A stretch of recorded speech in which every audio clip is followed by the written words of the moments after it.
All right. Well, I know that there folks are joining us still and will be slowly trickling in, but I want to get us started and welcome you all. My name is Missy Rufo. I work with Pat here at Pat Deegan and Associates. We are very excited to be meeting with you all today and talking about one of our newest pieces of work called medication empowerment. Just a couple of housekeeping things. We are recording this, and it will be posted on Pat's YouTube channel. So if you don't want your face seen, turn off your camera. Your names will not be displayed at all, but I just wanted to let folks know that it is going to probably be posted on YouTube at some point. You've also been joined the meeting in with muted. We will allow folks to unmute yourselves later on for Q&A if you have some specific questions you'd like to ask. But we do ask that you stay muted while we're talking to help maintain the recording as well. So we're going to hear from Pat today a little bit about this new thing called medication empowerment and where it came from and kind of where it was birthed.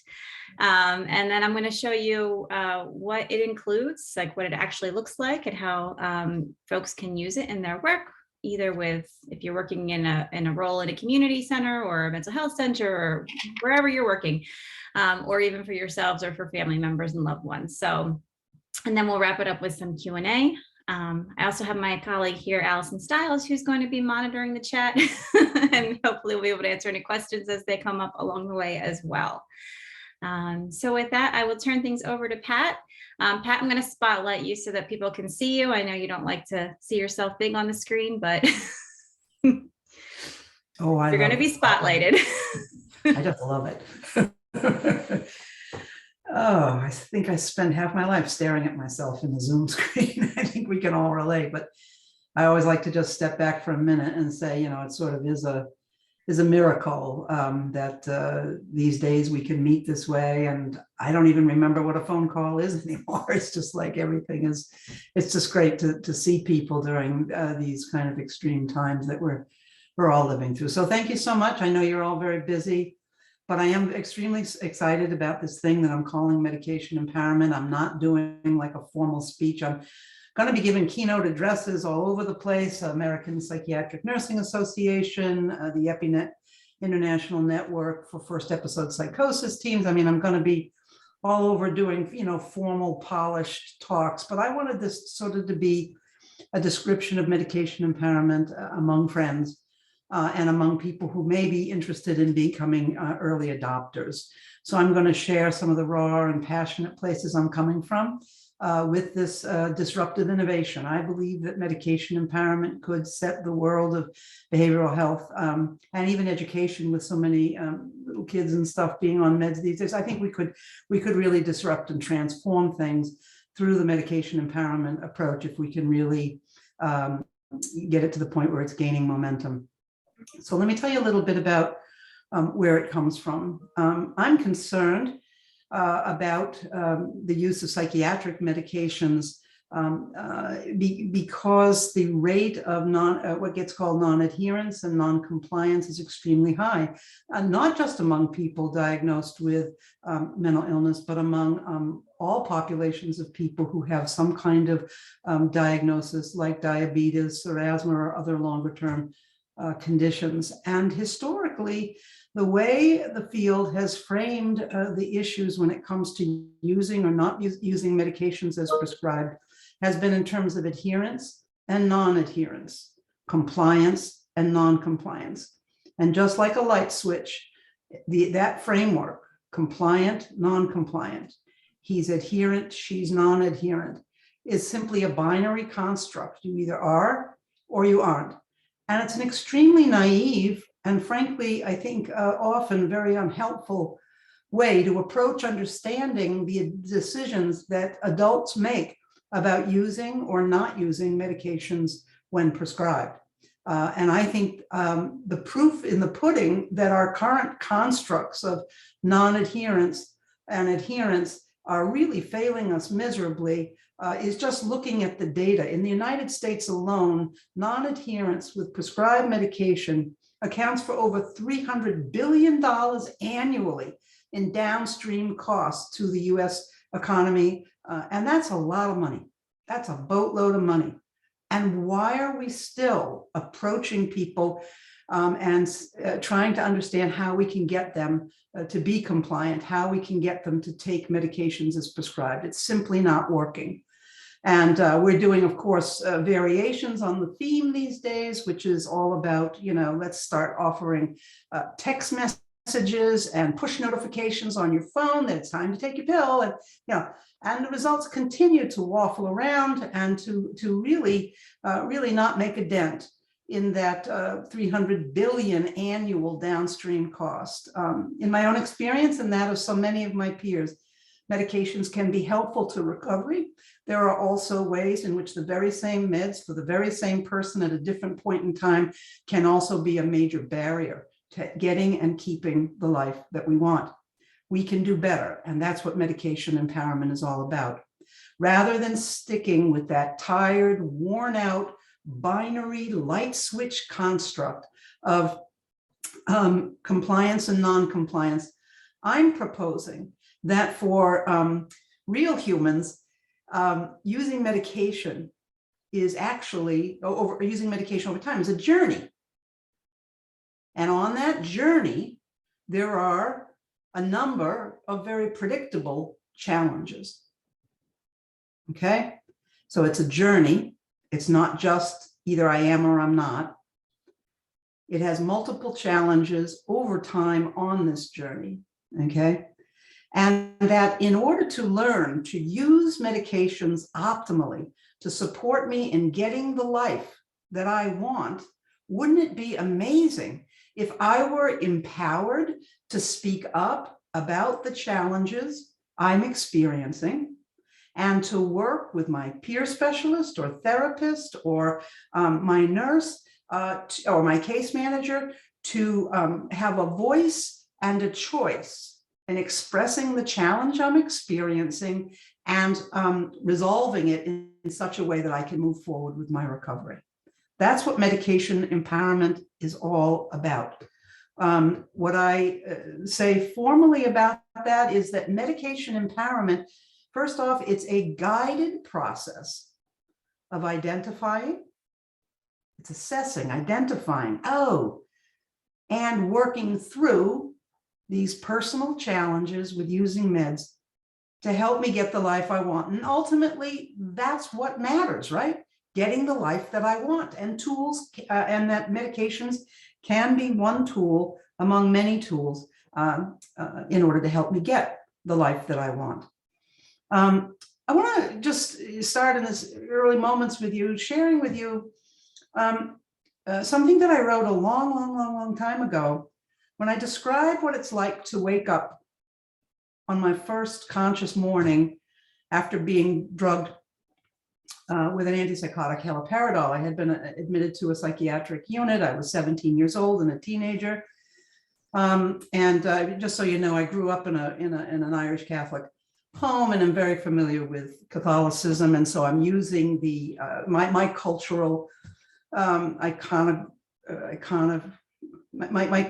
culture to inform my metaphor of what it's like to wake up on an antipsychotic medication. And the reason I want to share this is because there's a widespread assumption that first there's this kind of altered state that gets diagnosed as psychosis, right? Well, first I was going on in my life and there was the normal me, the regular me, good old Pat Deegan. I was an athlete, and terrible student, but boy, could I play sports. And so that was just good old Pat. And then there was Pat, who had behaving very strangely and differently, and that gets diagnosed as psychosis. So there was Pat with psychosis, or Pat with schizophrenic, quote unquote. And then the assumption is when you take antipsychotic meds, you revert back to normal me, regular Pat Deegan, right? But I argue in medication empowerment that part of what happens is that, there's the regular me, then there's the me who experienced, whether it's depression, bipolar, whatever it might be that we're going through, right? And that gets diagnosed, right? And then there's another state, and that state is called me on medicine. And that state of me on medicine is largely never spoken of in behavioral health. What's it like? What's it like? right? That's an extraordinary thing to think about. No one has a vocabulary for speaking about me on medicine. And what about the challenge of coming to terms with me on medicine? Let me describe to you what it's like to wake up after 3 days passed out in a hospital bed and wake up in on meds. A lot of hell though. For me, that's what it was. So again, my culture comes in here. For 3 days, and I wrote this like the next year or something, so I wrote it a long time ago. For 3 days, I have laid pasted to this hospital bed in a drugged and dreamless sleep. I am some Christ, broken and laid into a therapeutic exhaustion where my dreams do not speak of resurrection. Small rivers of spittle leak and string onto my chest, and my arms are too drugged and stiff to reach up and wipe off the shame of it. A tear of what is left of me crawls down my face and genuflects into the humiliation of it all. Once my body could move with grace and youth, but now some old woman has crawled into these bones, and they are nothing more than arthritic crutches propping me up on some bed that is not mine. I look in the mirror and I cannot find myself. That was my experience of waking up on antipsychotic meds, coming to consciousness. And that is not back to normal, back to me, back to good old Pat. This was a third state. And for many, many, many of us, okay, whether it be that you're on an antidepressant or if it's that you're on a mood stabilizer, this kind of waking up into this kind of third dimension, me on medicine, is an extraordinary phenomenon. And the challenge of coming to terms with that me on medicine is not easy. And yet it goes largely unspoken. No one in my entire history of using mental health services ever spoke to me about me on medicine and what it meant to try to come to terms with that. So medication empowerment acknowledges that that is one challenge. Who am I now that I use psychiatric meds? Meds have changed me in ways I don't like. That's a challenge. How can we, as peer specialists and people who really care as therapists and as psychiatrists, how can we support people through that challenge? And there are other challenges as well.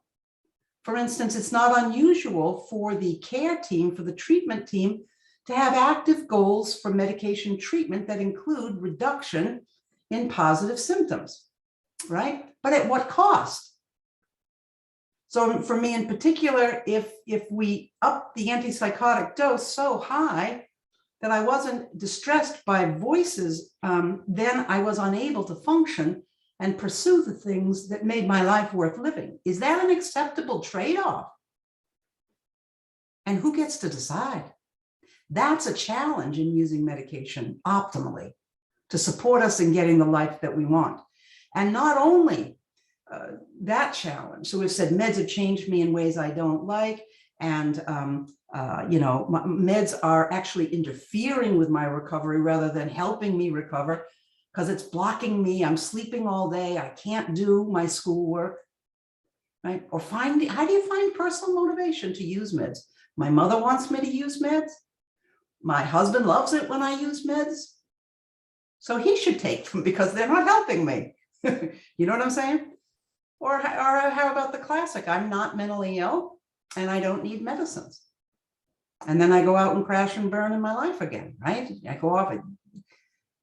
So these are our challenges on the journey to use meds. And I think that it's possible to work with people in creative, new, deeply respectful ways to help people get empowered, to have a voice and a choice in their treatment, and find the treatment that's right for them. So on that note, I'm going to turn things over to Missy, because I want you to, I'm good at the kind of bigger picture stuff. But Missy is very, very talented, and she's going to take us right in to this creation, medication empowerment, and show us, oh, I can take this whole framework that I've sort of just been sketching here, and I can help. I can get started tomorrow with it if I wanted to, right out of the box, without having to study for 50 hours, or listen to Pat Deegan talk for 50 hours. You can pick it up and get going. Missy, show us what it's all about. So thank you, Pat. Thank you for giving us that background, and also for that story, Pat. I've not heard that story ever before. And so I was kind of taken aback by that, but I think it really, it was such a powerful message. We hear from people all the time how meds are affecting them, or we don't. People write it down and they keep it to themselves, or they keep silent about it because they're scared to speak up. And so we've worked really hard to take all of the wisdom and the knowledge that Pat has gained over the last several years of her life in pulling these things together to really make them meaningful and useful, to support folks that you're working with, to support you in your own life if you're experiencing challenges with using meds. We're all people, and we want to offer these tools to help folks. So as Pat said, we have a couple of different things involved in medication empowerment. So this, what you're seeing now is the main product. So this is what you can use right out of the box with people that you're working with. You log in, you see, what do you want to do today? We have it broken down in a couple sections. So the first 6 videos in the series are what we call foundations. And we say that every person who uses psychiatric medications should watch all of these videos. They're really great little 2-3 minute vignettes from Pat, coupled by some adorable, what we call munchkins. We have a fantastic animator who built these videos with us to really help people just learn directly from these videos. So as I said, folks would come, you would work with somebody, or if you're using this for yourself, you would go through each of these videos and learn about the foundations. We believe that every person who uses psych meds should learn how to work with a doctor. We believe that everybody who uses psych meds should learn about and discover their own inner wisdom and their healer within through personal medicine. We believe that, as Pat said, every person, we're a person, not an illness. So Pat shared that story of, who am I now that I've been diagnosed, or who am I now that I have this label? You're still a person. And we want to help people to see that. Everybody should be able to speak up to their doctor and identify their goal for treatment. And then using meds as a journey helps us go to the next step. So I want to show you what one of these little videos looks like in the foundation, so you can kind of get a feel for it. I want to show you my goal for treatment. This is a really powerful thing that talks about how folks can use what we call a power statement to get on the same page and rowing in the same direction as a doctor. My goal for treatment. Many of us find that having a clear goal for medication treatment is helpful. Here's what I mean. Imagine me and my doctor are in a rowboat that has 2 sets of oars. My doctor is rowing one way. I am rowing in a different direction. Let's say I am rowing toward my goal of completing college.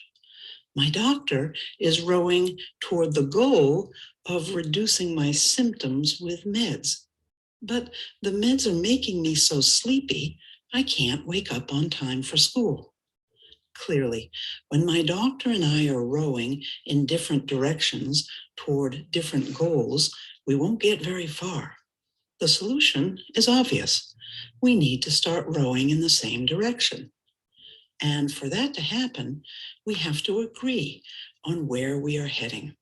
Because it's our life and our treatment, it's best to share our goals with the doctor. A 2-step power statement can help us tell the doctor about our goal for medication treatment.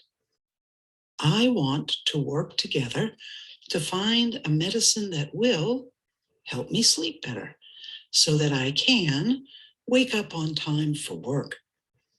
Here's another example of a power statement. I want to work together to find a medicine that will help me manage my temper so that I can get along better with my family. Of course, you can fill in your own power statement with your goals.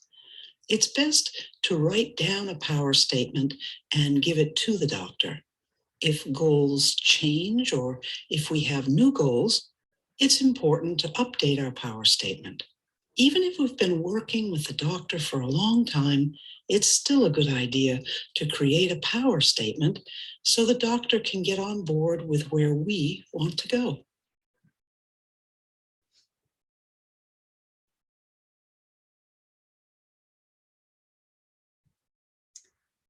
And so that's an example of one of those foundation videos that when you're working with somebody, everybody that you're working with should be able to speak up to their doctor and say, this is what I want out of treatment.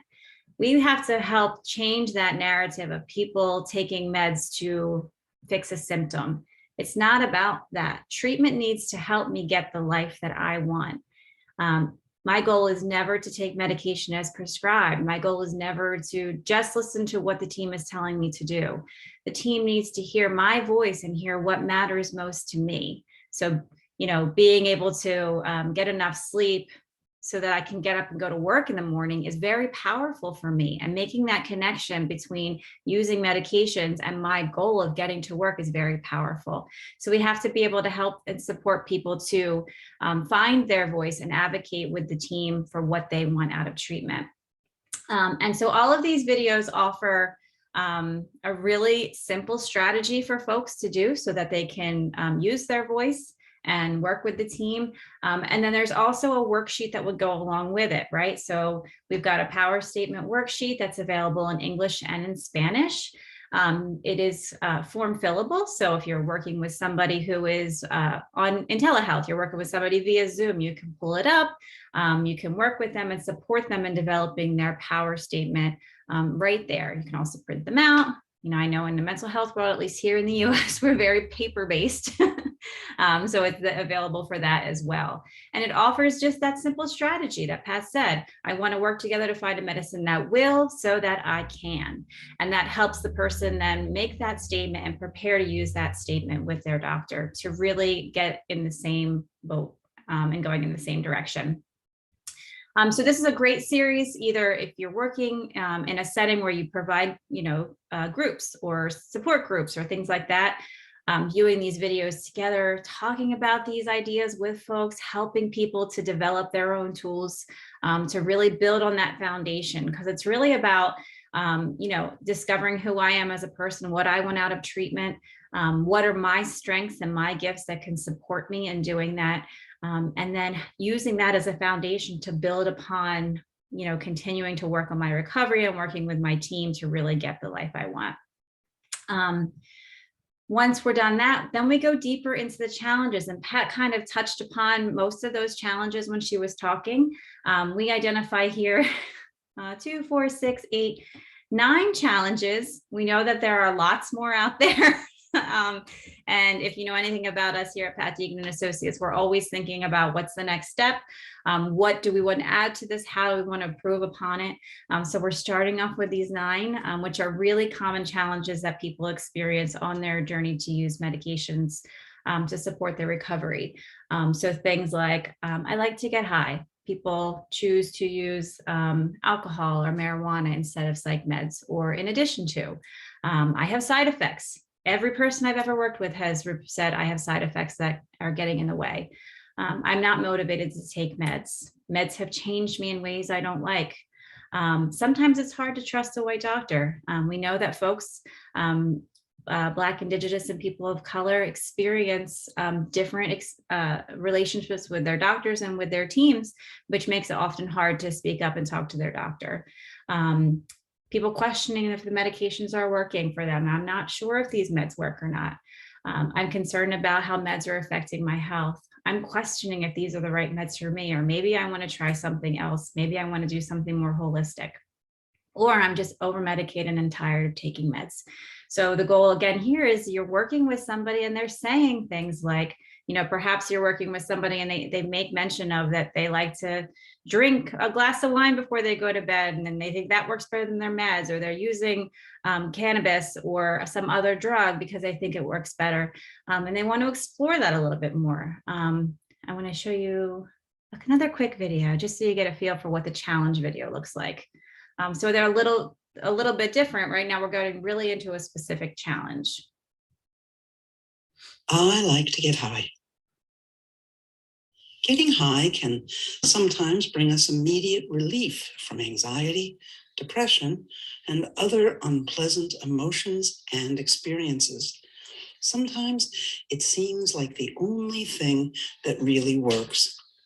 Other times, it seems like getting high might make things worse or even create other problems.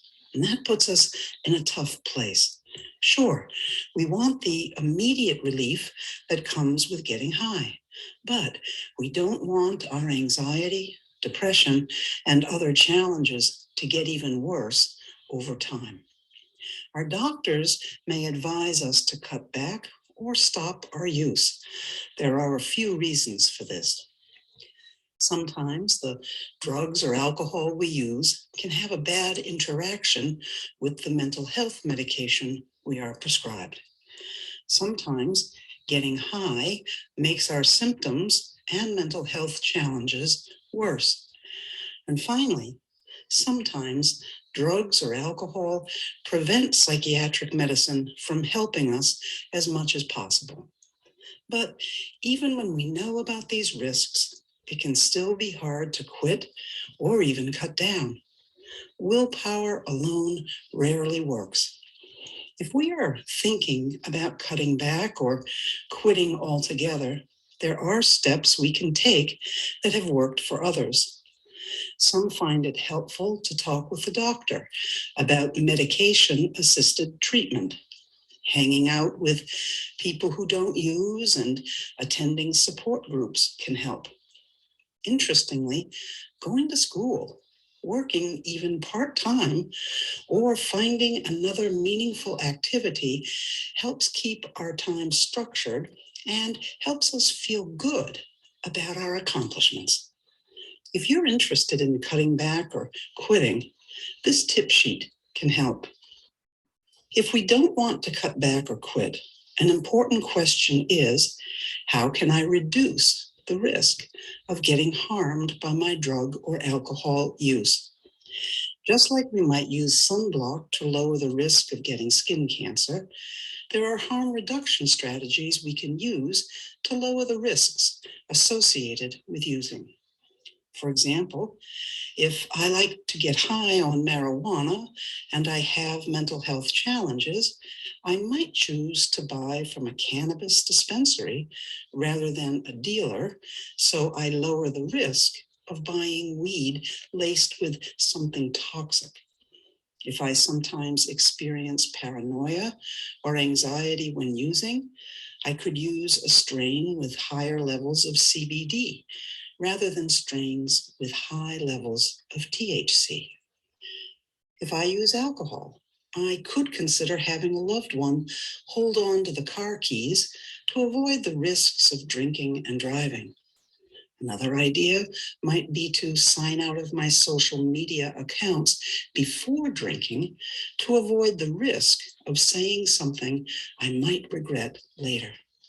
No matter where you are on your journey, an important way to reduce risk is to develop healthy habits in other domains of our lives. For instance, drinking enough water, eating healthy foods, having safe sex, socializing to avoid loneliness, or exercising every day are essential for our overall health and wellness. Check out these worksheets for more harm reduction strategies.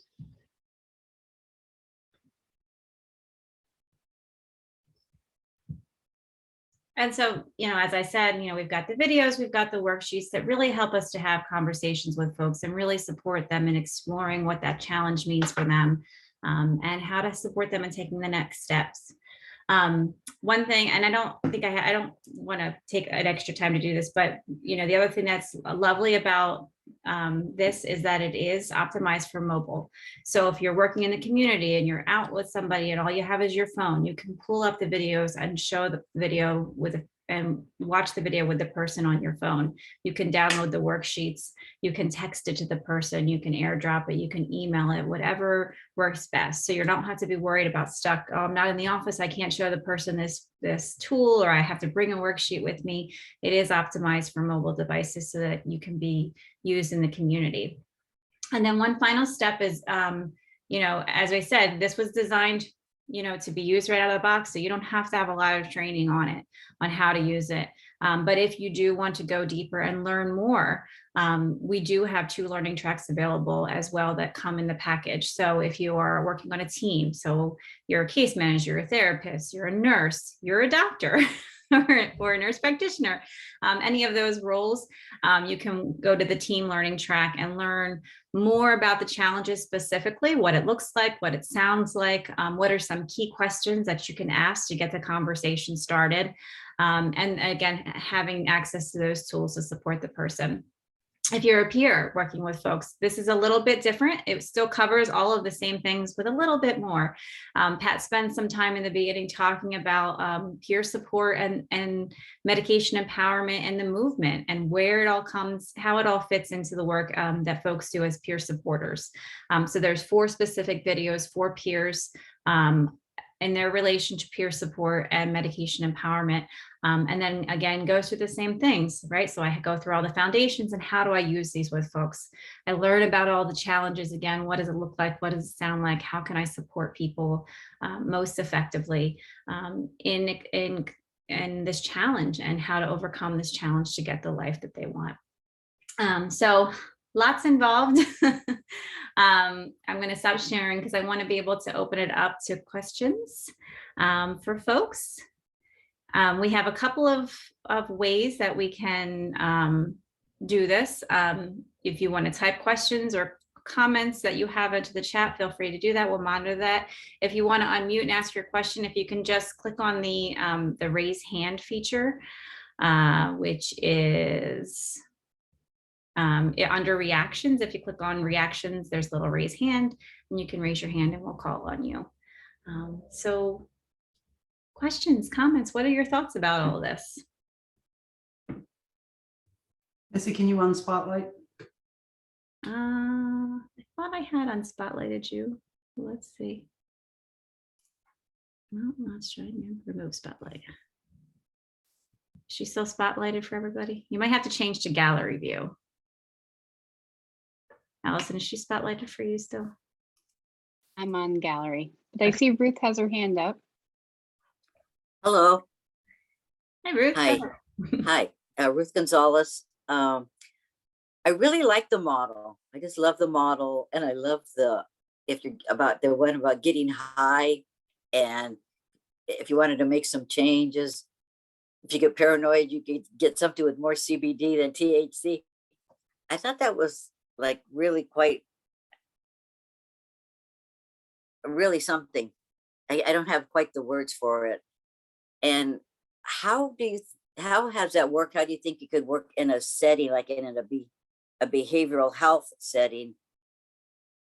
I could only imagine, because I work for Crestwood Behavioral Health here in California, but I'm thinking like, the folks do like to get high, and I'm going to offer them a way to not get paranoid if they got something that was more CBD than THC. It would be like I don't know. Have you had that experience?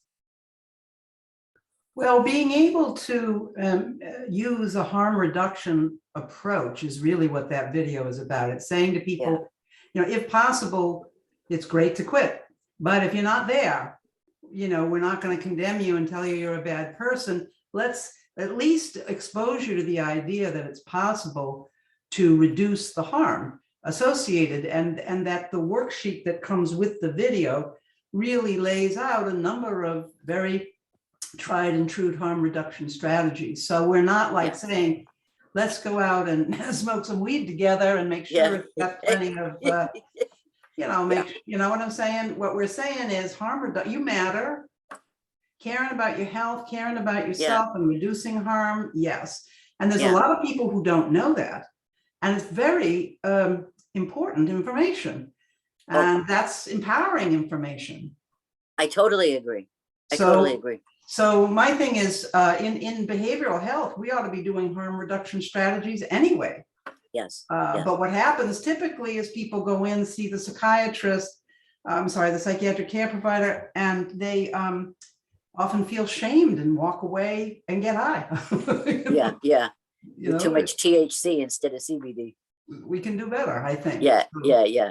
Thank you for that. And I did notice on the sheet that I printed out that all of the pricing did seem to be around like an organization, as opposed to like me, myself, a person with lived experience, that I didn't see a place where I could, for myself, tap into this new model and pay whatever that fee is. Yeah, so there is an individual subscription, Ruth. I'm not sure if you went onto the website, but on the website, there's a couple of videos, and then there's an individual option, and then there's program options. Okay, I'll go back and review that, but this is a fantastic tool. I don't know what you would call it, but maybe empowerment, huh? This is really fantastic, really fantastic. Thank you. Yeah, it's so good to hear from you, Ruth. It's long overdue. It's long overdue. It's trying to be real. And I know some of you may have the question, well, what if somebody wants to come off meds and says, what am I like when I'm not on this medicine? That is without a doubt a challenge on the journey to use meds. And we cover that under exploration. In other words, I want to explore the question, who am I when I don't take meds now? Maybe it was a phase I went through and I'm done with it now.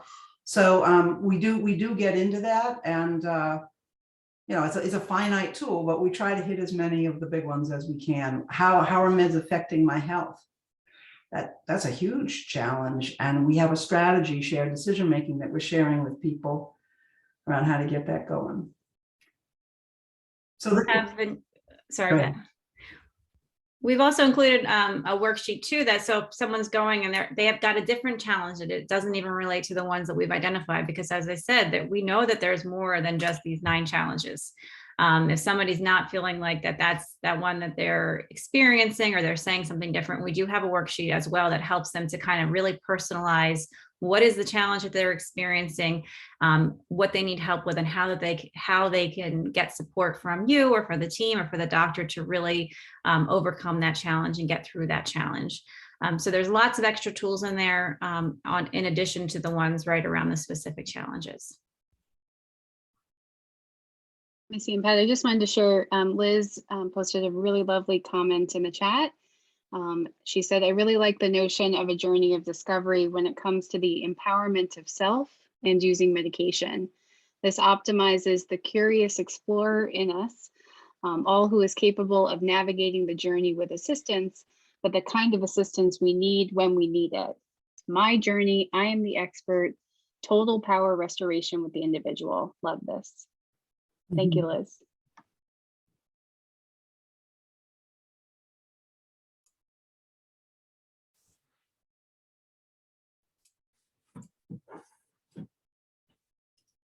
Other questions or comments for folks? Ruth, do you have another question?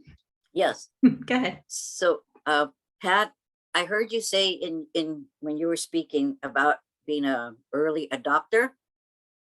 I didn't know if that also meant anything else, like research, or does anything come along with being an early adopter of this tool? No, just that we'd love to hear your feedback, and in some form or another, we've been using this since 2006 in our Common Ground software program. And we still have mental health centers all over the country using our software, but we wanted to make it even more available to everybody. And so, yeah. Okay. We don't have an early adopter program or anything like that at this time. Okay. I used to work with NIAPers and Harvey and crew. Yeah. And so I'm in California, but when I've been watching this because it was like, stay tuned, it's coming. Yeah, And yeah. then it came. And so Yeah. I sent it off to our operations, the vice president of operations, because I think this could be meaningful for the people that we serve and the staff, because it's frustrating for staff too. The whole gamut when it comes to medication. It really is. And, coming from a direct service background myself, I mean, people would come to me with their concerns about meds and I didn't know how to help them. I would say, I don't know, like, go talk to your doctor about that. I don't know what that you need to talk to your doctor about that. I didn't know how to support them. And as we were developing this and working really closely and talking about what it means, I just went, gosh, I wish I had these tools when I was working with people, because I could have helped them find their voice so much more quickly and eloquently, right? People really being able to clearly say, this is what I'm experiencing, and having their voice heard and learning what it was that they needed to do to get the team to work with them and to support them around that challenge. The answer is not take more meds or you're discharged because you're not taking your meds. We need to support people in exploring these challenges and what can they do? What's going to work best for them?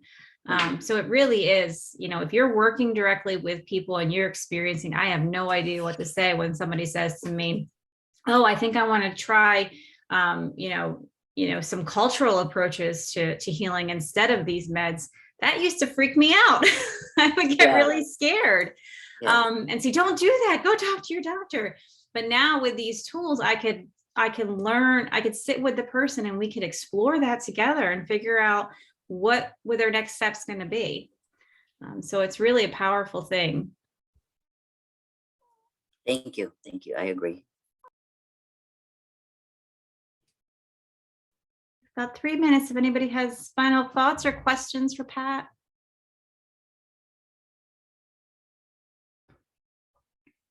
Well, I do believe it's a powerfully disruptive innovation. It makes room for some of, at least, the real experience that those of us who use meds have, and it speaks a kind of truth that's sorely lacking out there. And I believe it has the power to really disrupt and transform what's going on in our field, because I don't like what's going on in our field for the most part in terms of medications. I think people are very silenced in that 15-minute Medicaid reimbursable appointment, can barely get a word in edgewise, and this will help. So thank you guys. I mean, it's wonderful that you came today. I know everyone's busy. And Pat, we're going to send out real quick your article. Did you want to mention that? I wanted to mention to everybody, I'm going to send you a link to my paper I published in 2020 called The Journey to Use Medications Optimally to Support Recovery. It's the 5th most downloaded article in psychiatric services, and that's part of getting the traction we need to get people thinking differently about medication empowerment. So I'm going to send you the link to that, download it. And thank you all. I hope you're as excited as we are. Spread the word. You betcha. I'm doing it. All right. Love it. Thank you all so much for joining us again today. Continue Bye-bye. to follow Pat on social media. We'll post the link to YouTube when it's available, if you want to share it with folks at your organization. And we're just going to keep talking about it. And if you don't follow Pat on TikTok, she does have a TikTok where she is spending some time talking about these specific challenges. So head on over to TikTok. She does some different content over there. She hasn't danced yet, though. That's the next step. We haven't gotten the TikTok dance. Thank you all so much. Have a wonderful day. Bye-bye. Bye, everybody. Take care, everyone.